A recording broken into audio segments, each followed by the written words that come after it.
আসসালামু আলাইকুম ওয়া রাহমাতুল্লাহি ওয়া বারাকাতুহু। ইন্নাল হামদালিল্লাহ ওয়াসসালাতু ওয়াসসালামু আলা রাসূলিল্লাহি ওয়া বা'দ। সম্মানিত প্রিয় উপস্থিতবৃন্দ, আজকের এই ভিডিওতে আলোচনা করব স্বপ্নে সারস পাখি দেখলে কি হয়। সাথে যুক্ত আছে আমি মুফতি জুবায়ের বিন ইমাম। আলোচনা বুঝতে সাথেই থাকবেন। যারা এখনো চ্যানেলটি সাবস্ক্রাইব করেননি, সাবস্ক্রাইব করতে ভুলবেন না। ভেরিফাই চ্যানেলের ডিসক্রিপশন বক্সে ক্লিক করলে আমার পেজ এবং আইডি আসবে। এটা ছাড়া আলাদা অন্য কোনো পেজ নেই, আইডি নেই, ইমো নেই, হোয়াটসঅ্যাপ নেই, টিকটক নেই। নাম ছবি দেখে বিভ্রান্ত হওয়া যাবে না। প্রত্যেক ভিডিওতে আলাদা আমি সাবধান করি, সতর্ক করি। যাই হোক, সারস পাখি স্বপ্নে দেখার অর্থ হচ্ছে তিনি নিঃস্ব, অপরিচিত ও নিঃশক্তি ব্যক্তির দ্বারা কান্না করা হয়। সারস পাখিকে স্বপ্নদ্রষ্টার সঙ্গে মিলিত হতে দেখলে সে কুচরিত্র সম্পন্ন সম্প্রদায়ের সঙ্গে বৈবাহিক সম্পর্ক স্থাপন করবে।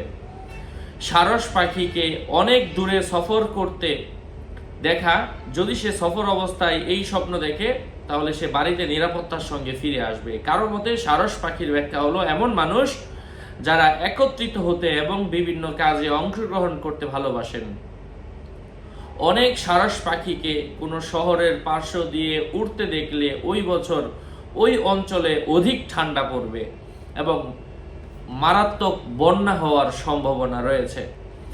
অনেক সারস পাখি একত্রিত অবস্থায় যদি আপনি এদেরকে সবাইকে শীতকালে একসাথে দেখেন, আপনার এলাকায় ডাকাতি হওয়ার সম্ভাবনা রয়েছে। কারো মতে ওই স্বপ্ন সফরকারীর জন্য কল্যাণকর।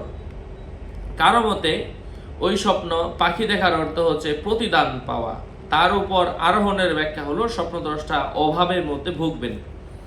আশা করছি বুঝতে পেরেছেন। আরো আপডেট পেতে সাথেই থাকবেন। সকলের মঙ্গল কামনা করে এখানেই শেষ করছি। দেখা হবে অন্য কোনো এপিসোডে। আসসালামু আলাইকুম ওয়া রাহমাতুল্লাহি ওয়া বারাকাতুহু।